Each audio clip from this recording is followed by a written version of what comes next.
Alors, nous poursuivons cette série de boîtes à idées des territoires avec un focus sur les risques inondations.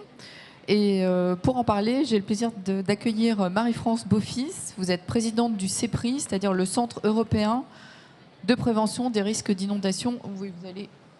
Vous allez nous en dire plus sur ce qu'est le CEPRI, quelles sont ses missions. Je précise juste que vous avez été maire de Saint-Pierre-des-Corps pendant près de 40 ans, 37 exactement, sénatrice également pendant un certain temps. Vous avez pris des initiatives dans ces cadres-là en matière de prévention des risques d'inondation.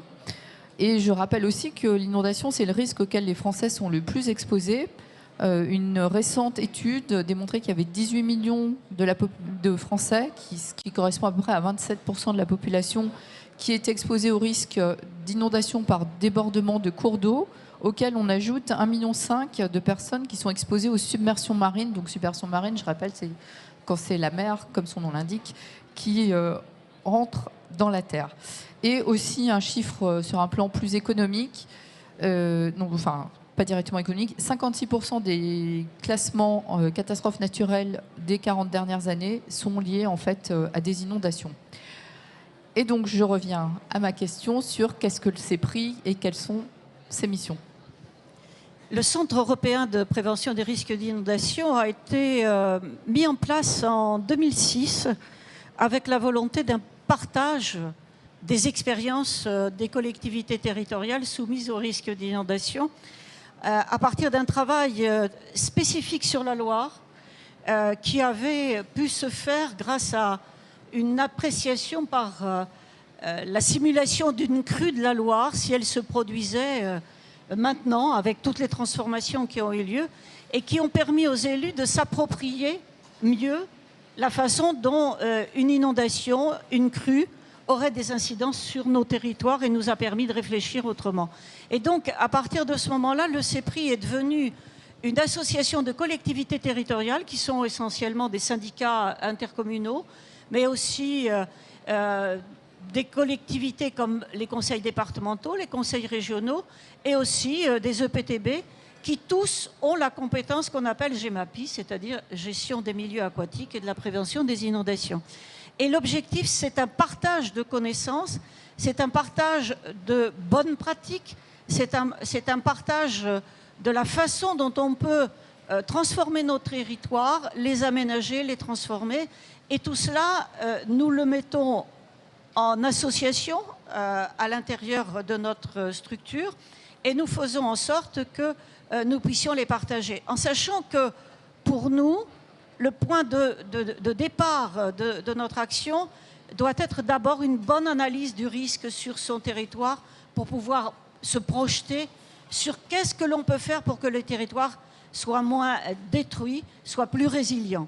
Alors vous avez en effet des photos à l'arrière, mais vous aurez aussi une carte qui vous donnera à peu près les lieux d'intervention. Mais pour vous situer un petit peu cette notion d'accompagnement des collectivités, lorsque les Hauts-de-France ont été inondés 3 fois quand même en peu de temps, eh bien on est allé les voir avec des élus, dont le vice-président qui est à mes côtés ici, donc des élus qui sont confrontés aussi à ce même risque et qui sont venus les accompagner, les rencontrer pour les aider aussi à réfléchir ensemble à la façon dont ils pourraient mieux aborder la situation parce qu'elle était devenue vraiment très dure et que l'impression qu'ils avaient, c'est qu'ils ne pouvaient pas quelque part surmonter d'un seul coup comme ça cette situation. Donc voilà, c'est un accompagnement très très fort et puis nous accompagnons aussi les collectivités pour faire partager à l'État ce que l'on ressent du terrain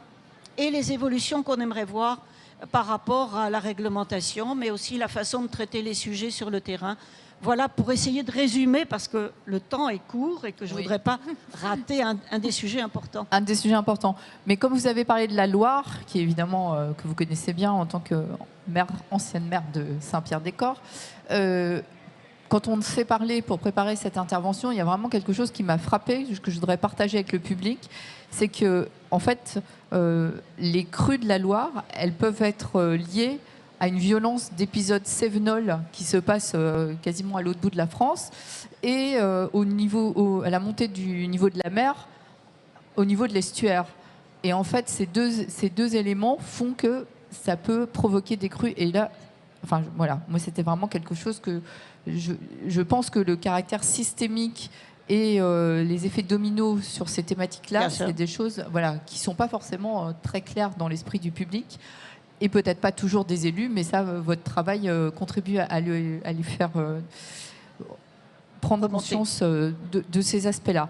Alors effectivement, le sujet important dont vous souhaitiez parler, et que je trouve également très intéressant, parce qu'on essaie de se projeter pas seulement dans le constat des sinistres liés au changement climatique, mais des solutions pour les surmonter, c'est ce que vous appelez le relèvement des territoires sinistrés, c'est-à-dire au-delà des travaux d'urgence, quels sont les enjeux de ce relèvement? D'abord, qu'est-ce que c'est que ce relèvement en fait, des territoires sinistrés, et comment vous les accompagnez?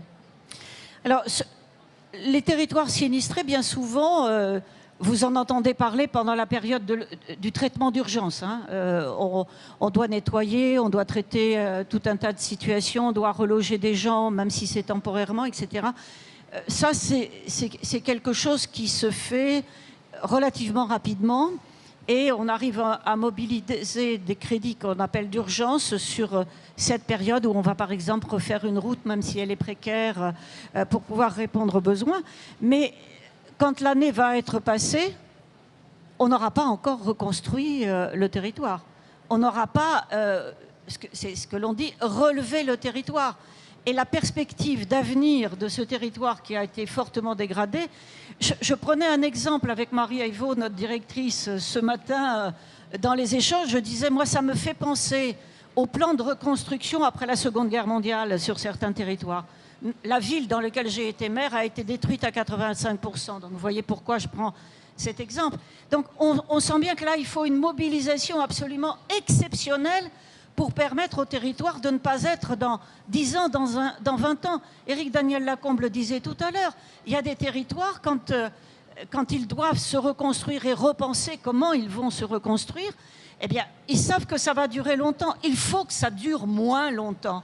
Et pour que ça dure moins longtemps, eh bien, il y a tout un tas de freins qu'il faut qu'on lève, et c'est ce qu'on a essayé d'élaborer avec un certain nombre de collectivités territoriales, mais aussi d'acteurs de terrain, pour nous permettre justement de sortir des propositions que l'on va continuer à discuter et présenter bien sûr à l'État, parce qu'on veut leur faire partager cette possibilité de redresser dans de meilleures conditions, mais aussi faire en sorte qu'on ait des moyens financiers pour le faire. Et aujourd'hui, il y a un écart très très important entre la taxe payée par chacun d'entre nous sur nos contrats d'assurance et la partie qui est consacrée au fonds Barnier aujourd'hui.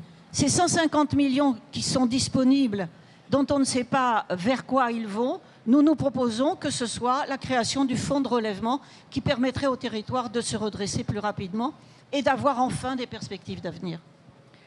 Eh ben, merci beaucoup.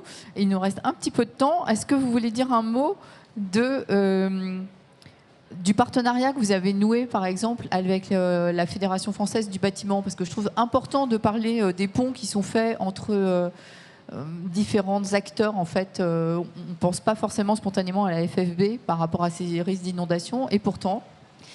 Et pourtant, on a constaté tout simplement que sur les territoires, quand on doit reconstruire après une crue, vous savez, il y a une petite phrase dans le contrat d'assurance qui dit reconstruire à l'identique.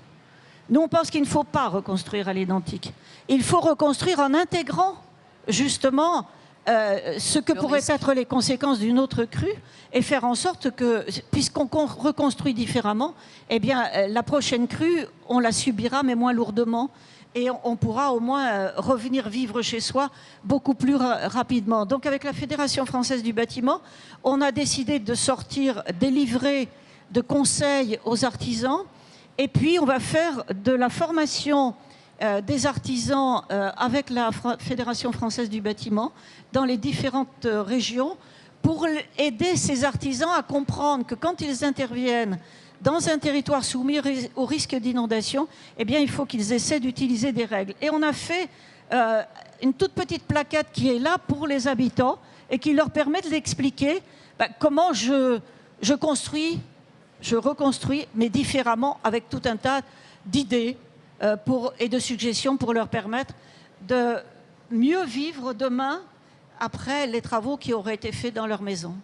Eh bien, merci beaucoup, bravo pour la concision, parce que c'est vrai que c'est un peu rapide, mais merci, vous avez réussi à faire passer beaucoup de messages. Merci beaucoup.